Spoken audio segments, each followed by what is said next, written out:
I'm Rory Williamson from Williamson Co Real Estate, and I absolutely love living in this unique part of the world. And when you mention Noosa or the Sunshine Coast, people instantly think of the gorgeous beaches, the laid-back lifestyle and the near-perfect weather. But what makes a place really special are the people that live there. One of the perks of my job is I get to meet people every day, and everyone has a story. Come and join me as we meet some of the most interesting characters of the coast. Wesley, you've won Australian Idol. You've had a #1 hit on the ARIA charts. Yeah. Well, it's got you, isn't it? Yeah, you're a dad of 2 kids, and you know how important was getting out of Sydney and moving up here to the Sunshine Coast for you guys? For me, it really was a must. For me, I'd been living in Sydney. I wasn't a Sydney native at first. I grew up in Adelaide, in suburban Adelaide, in the concrete jungle of Adelaide. And I moved to Sydney when I was sort of 15, and I'd done the Sydney lifestyle. I'd met my wife. You know, Sydney was very good to me at the time. But once we had our 2-year-old at the time climbing the walls in a small terrace building in Bondi, I realised that we just needed to change things up. We were on the treadmill, and the treadmill was getting faster and faster, and we just needed to sort of find a slower pace in order for us to create more. I wasn't writing, I wasn't really doing anything other than getting on and off planes, coming home and collapsing, and then walking my 2-year-old around Centennial Park around and around trying to get him to sleep. And it was just, I felt like I was existing more so than really living. So when we made a 10-day decision. It was really strange. I sort of said to my wife at the time, Charlotte, I said, you know, we need to change. Something's got to change. Something's got to give. The levee's got to break somewhere, and we need to really find a spot where we can sort of almost start again and find a slower pace for us to create a new life, not only for us but for Willow.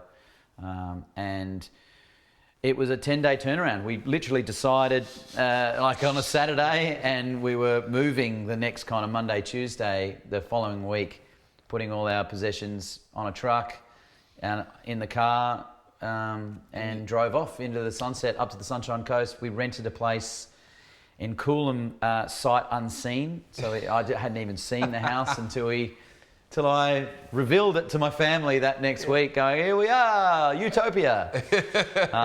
And we didn't really have a plan. We didn't really know how to make it work, but we made it work, and here we are 4.5 years later. Yeah. Any regrets? Are you loving it up here? No regrets at all. I mean, there was a time about 1.5 years into being up here that it was kind of like D-Day. It was sort of like that. It was winter. We weren't getting much work in, and it was sort of everything felt like it was going backwards. And I think 98% of people in that time would have gone, okay, we can't do this. Let's go back to Sydney and try and pick up from where we left off. And I just had this feeling that, no, everything's going to be okay. We're going to get through this very uncertain time. And as artists, we are always uncertain anyway. So I think we're kind of like the perfect candidate to do something like that, I guess. And some people thought it was very drastic, and some people thought it was like, oh, how's retirement? You know, how's retirement up at Noosa? You know. But yeah, there was only one stage where I questioned it, but we got through that, and now it's better than ever. Really, it just up here, it's not your retirement village. It really isn't. It's booming. There's a lot of young blood moving up here from Sydney, Melbourne, and every day I do absolutely meet. Every week I meet somebody else from Sydney or Melbourne, just waiting for a coffee in line somewhere, or you know, people come up to me and talk to me anyway. And when I do start talking to them, I realise I've either met them in Sydney, or you know, they've come from Melbourne, or. So it's a really interesting time for this place. I think it's going to be a very, very interesting 5-10 years for this place. I think it's going to boom. And everyone who lives here, they've got a favourite spot, a favourite beach, or a favourite walk. Is there a special place for you up here? Yeah, I've got 2 beaches. My first beach that I watched Willow grow up on, really, and that's a place called First Bay in Coolum, which we had this special connection as a family. We'd go down when we first moved up here. We really went down to work out what the hell we're going to do, sort of thing. And this place, Willow would run up and down this like Huckleberry Finn. You know, we got these beautiful photos of him, and now I think my ultimate beach where I want to kind of end up one day is Little Cove. It's just That's this beautiful. little nook in the, you know, as you grow up the hill in Noosa, and I think that's where, and anybody who comes in, I just had some friends come in from Sydney last weekend, and I drove them straight there to show them Little Cove. And it's kind of, it feels to me like that's the spot you take a tourist to show off Noosa, really. And it's got that beautiful panoramic scene across the beach, and it's a place like no other, really. It's just not even 1% of the world. We're very, very blessed to have it. Yeah. It's mine too. You look out, there's no development. It's just national park. It's untouched. gorgeous. It's ridiculous. Yeah. There's so many. I know you guys love your food. Charlotte's a big chef. You know. Yeah. You love it too. Yeah. This place has got so many good places to eat. Is there a spot in the sunny coast that you guys love for eating? First of all, that springs to mind is Some Young Guys, I guess, because it's just, you know, it really has that remnants of Sydney, Melbourne. It's kind of, for us, really, I guess it's a little bit of nostalgia where we, you know, it feels like we can leave the kids at home and go and enjoy a world-class meal at Some Young Guys.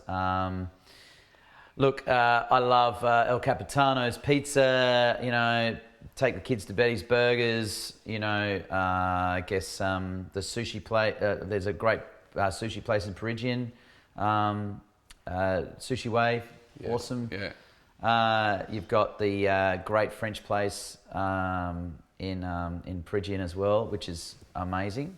Periwinkle. Periwinkle, yes. Yeah. Incredible. Best steak and chips yeah, it on is, the planet. Ridiculous. I actually think that would rival Some Young Guys as number one. Periwinkle and Some Young Guys, I guess they're two total opposites, but they're world class. Yeah. Wes, what was the first music album you ever bought? Michael Jackson. Oh, what I ever bought wasn't Michael Jackson Thriller. What I ever bought, my first music album on CD was a very, very impressive Boys to Men 2. Yeah. Yeah, it was a gold, because it was gold. And it had like really great, you know, I'll make love to you like you want me. Yeah. And I'm not embarrassed. It's still a great record. Yeah. Okay. Totally different to what I do now. Wes, you're going to a deserted island. You can only take a handful of your favourite albums. What would they be? Beatles' White Album, Pet Sounds, Beach Boys, and Fleetwood Mac Rumours, and Michael Jackson Thriller. Excellent. And yeah, there's a few more, but good selection. Yeah. You've recently become a dad of 2. How do you juggle dad life and work?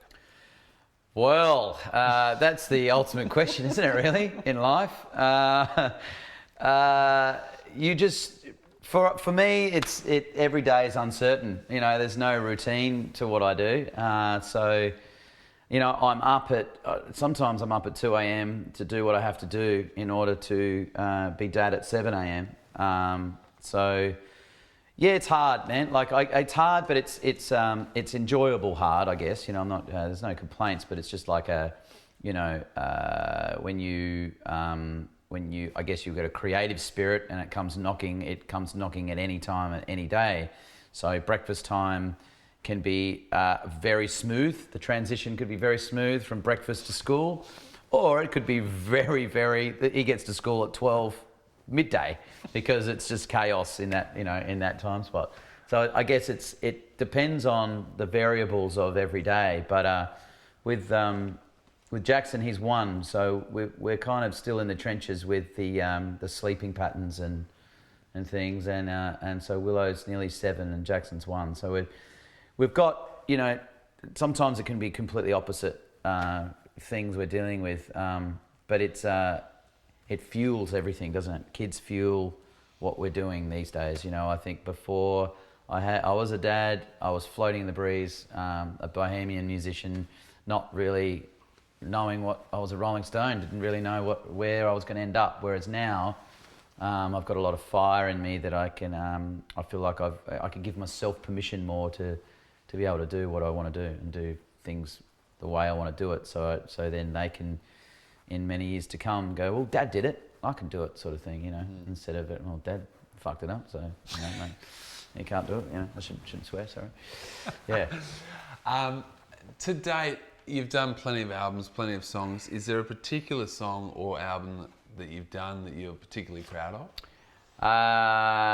Well, I feel like, every artist says this because it is the fresh stuff, but I feel like I've really come into my own in the last few years. I think really moving here actually gave me the space to work out what I wanted to do and who I wanted, what I wanted to create, you know, and who I really was, to be honest, without sounding too aloof. It feels like I've sort of found myself through the years of being up here, because, you know, I think personally in Sydney or in a bigger city, you tend to, like I said before, you're on that treadmill and you tend to sort of not focus in on what you want to do. It becomes, especially in the music industry, it becomes about the agendas of others in order to survive yourself. So then appeasing other people's different things in order to survive, and you know, I've got a gig here for this amount, I've got a gig here for this amount, okay, and you take everything because you feel like it's all going to go away, you know. Whereas being up here, it kind of cleaned the slate a little bit. I got to step back from myself and work out what I wanted to say to the world. So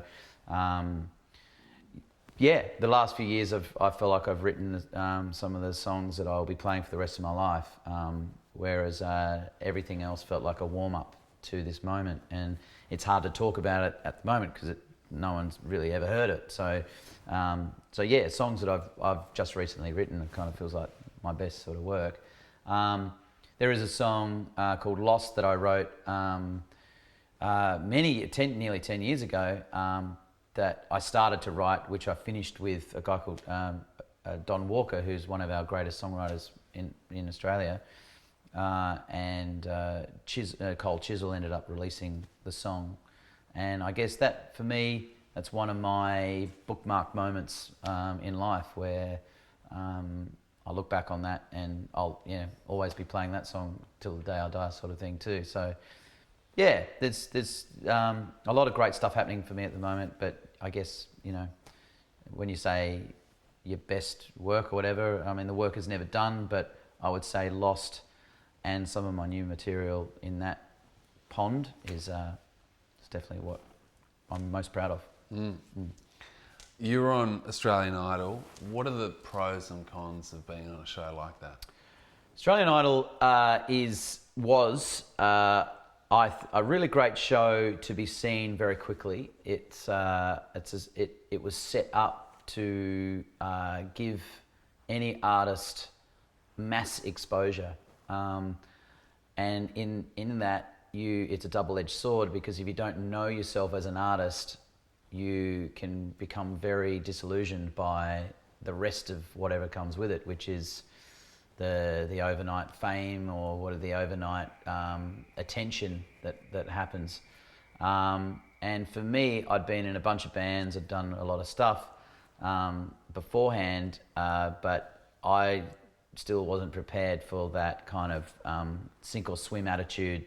Even though I knew what it was about, you can talk about it, you can prepare as much as you want, but when you're in the environment itself, all of that stuff gets forgotten about, and you have to sort of experience it yourself to really know what it's like. And so essentially, those shows are TV shows, but I saw it as a music show, that I got to sort of work with the band, arrange my own arrangements, play instruments, and sing my ass off in front of, at that time it was, a million people watched those sort of shows. So it was a really good way of getting out there. And then after the show, I wanted to be the artist, and then that had a whole other things of, you're known for singing covers, and you're known for you're that guy now, and I was in my soul was the songwriter, the artist. So commercially, that was always a bit of a tug of war.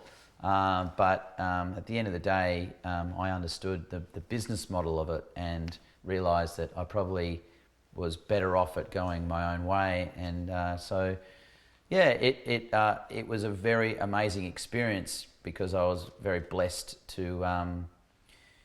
I do actually count my blessings about it nearly every day now, because I don't think I would be able to do what I do now if it wasn't for that show. Because I have this sort of broad spectrum of what I've seen. I've been in independent bands and played on Triple J with the guy from Silverchair, and then I was in Australian Idol, which is mainstream television and highly pop culture guy, and then I've done the Americana thing, and so I've done all these different little versions of all these other alter egos, I guess, and which has led me back to me now, and so I've experienced the spectrum of it, which I'm happy I have done so, because it's good to, it's just good.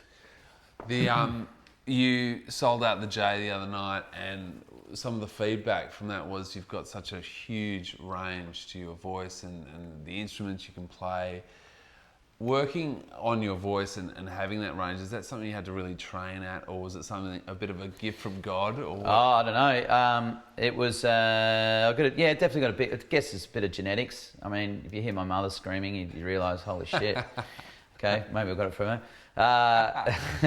But I've got 3.5 octaves. I'm told it'll go to 4 in later years. When as a kid, I was always told that I would have a very big range when I was around my age now, 37, 38, and that's when I really would hit my straps as a singer and a performer. And so it's just starting to happen, I guess. I'm getting a really, and Roy Orbison had a big 4-octave range and things as well, and. But on a good day, I'm not saying it happens all the time.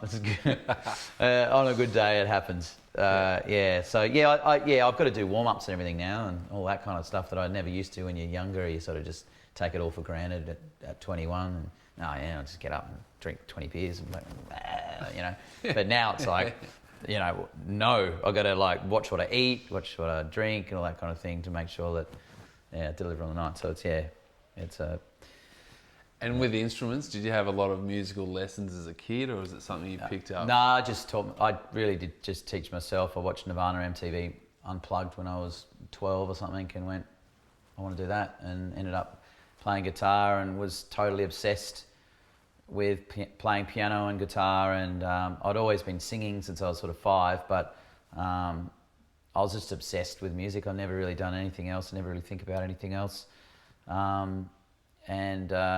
It's an obsession that just sort of takes hold of you, and you kind of, it can become very unhealthy at times, but I guess you sort of have to follow it, because otherwise it'll just destroy you anyway, so you got to just keep up with it, yeah. That's amazing. So completely self-taught, all the instruments you can play, that's astounding. What advice would you give to young Australians trying to make it as a musician in this country?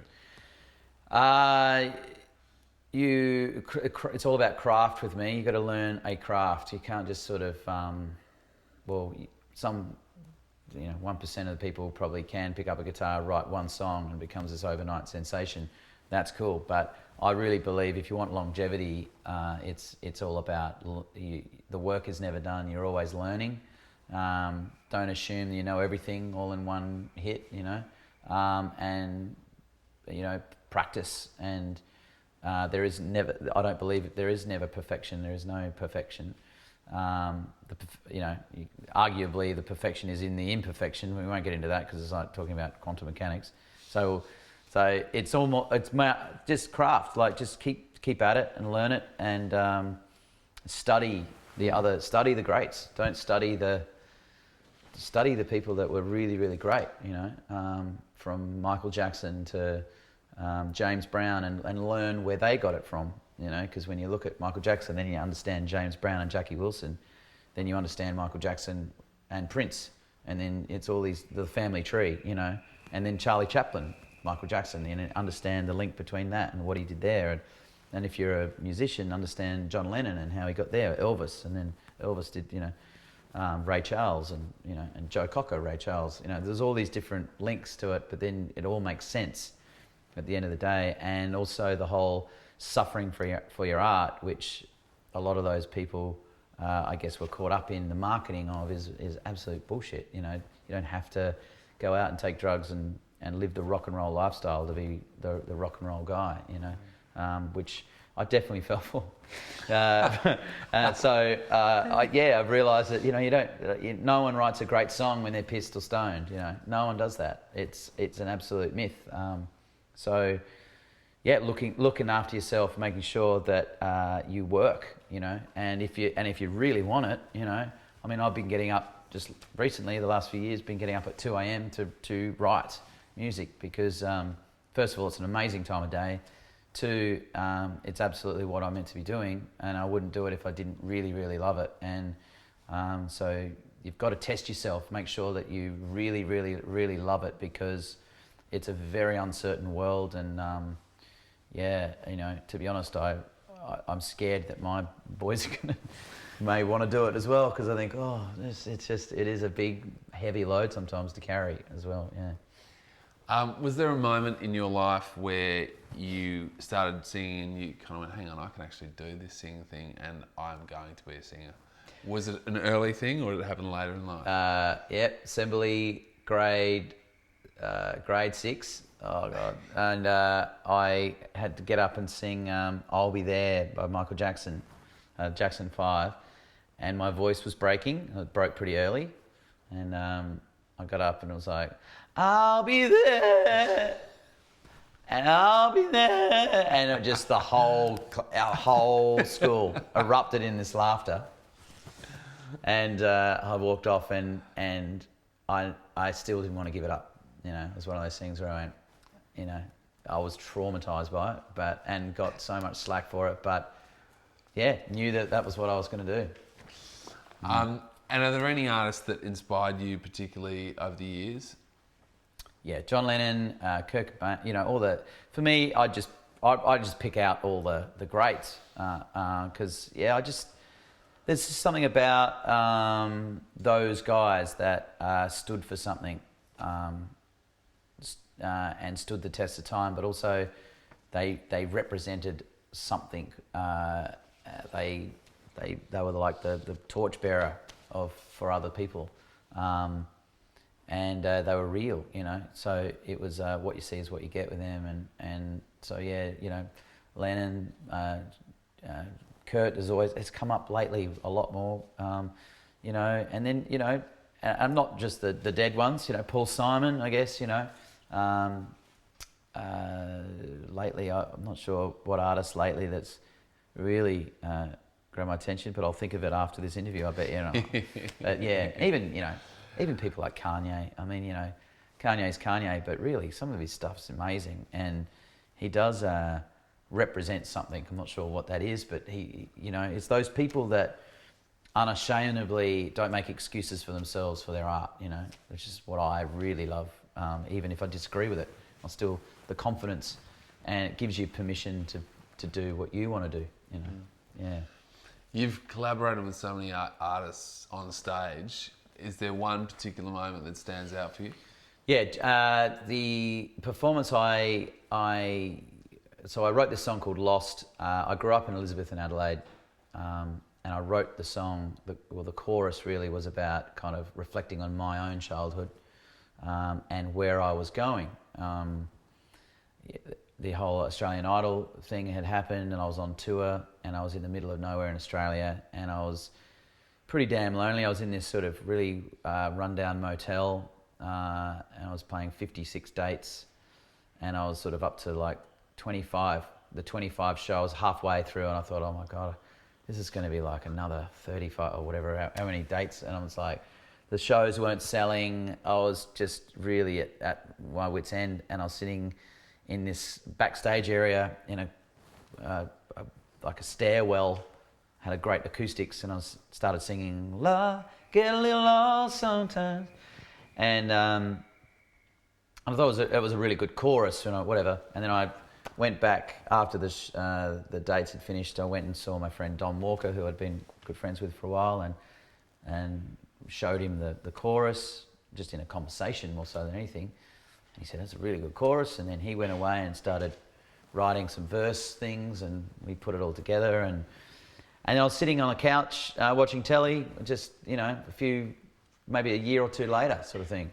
And he just wrote to me saying, "I just want to let you know that Chisel has just cut Lost, and we think it's going to be the first single off our newest record." And all my childhood memories started flooding back, because growing up in Elizabeth, that's where Jimmy Barnes comes from. They're like the Rolling Stones. They are anyway in Australia, but they are like lauded as they're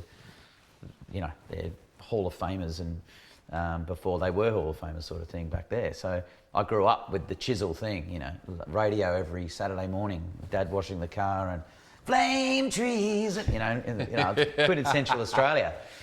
And so, this email came through, and I just was like, this is just, I can retire now, so all my work here is done, sort of thing. And then hearing Jimmy sing it was on the radio was like really crazy. Something that I'd sort of written. It's like, this is nuts. And then being invited to sing with them at the Sydney Entertainment Centre for their big show before the Sydney Entertainment was torn down the night after. It was a really surreal thing to me. It just walking on stage and seeing the Chisel thing on the bass drum and looking around, and there's Mossy, and everybody's there, and here I am singing my song I wrote with the band that released it, and it was Cold Chisel. It was just, pretty crazy. And those sorts of moments, a lot of those little moments have happened in my life, like moonwalking in front of Jermaine Jackson on Australian Idol, and I grew up telling my mum that I was, that I was going to do that one day, when I was a kid, and Mum, "Don't be bloody stupid, you live in Adelaide, what are you talking about?" And then, ha ha mum, sort of thing, a few years later. Just all those little things, it does happen, yeah. Wes, if you could invite 4 famous people, past or present, dead or alive, to your dinner party, who would they be?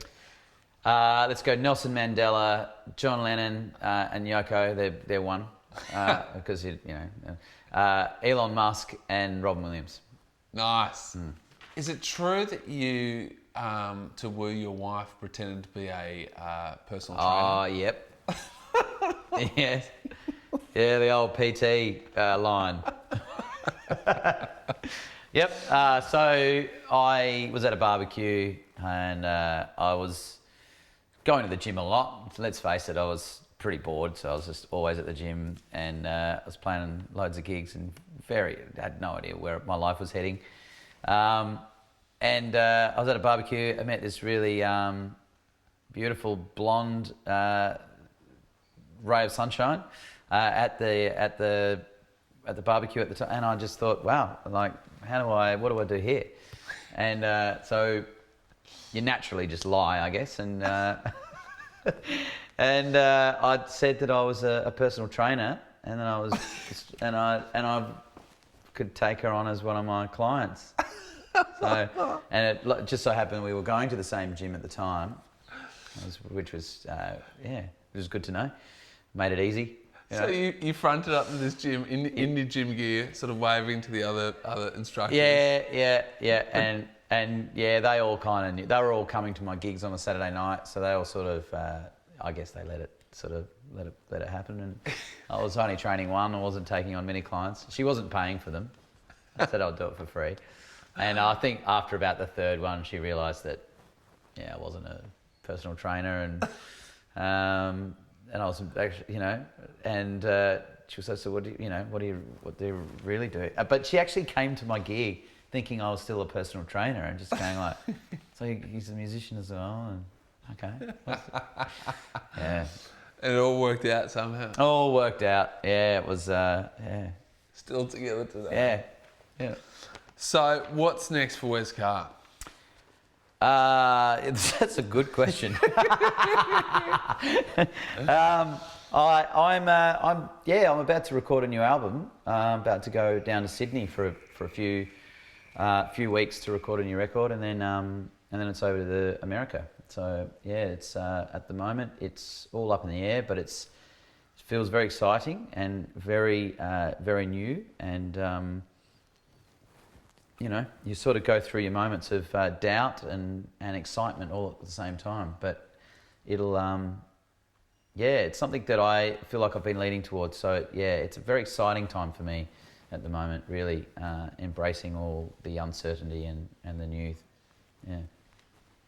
Cool, mate. Nice one. Thank you for having a chat with No us, worries, mate. man. Cheers, mate. No worries.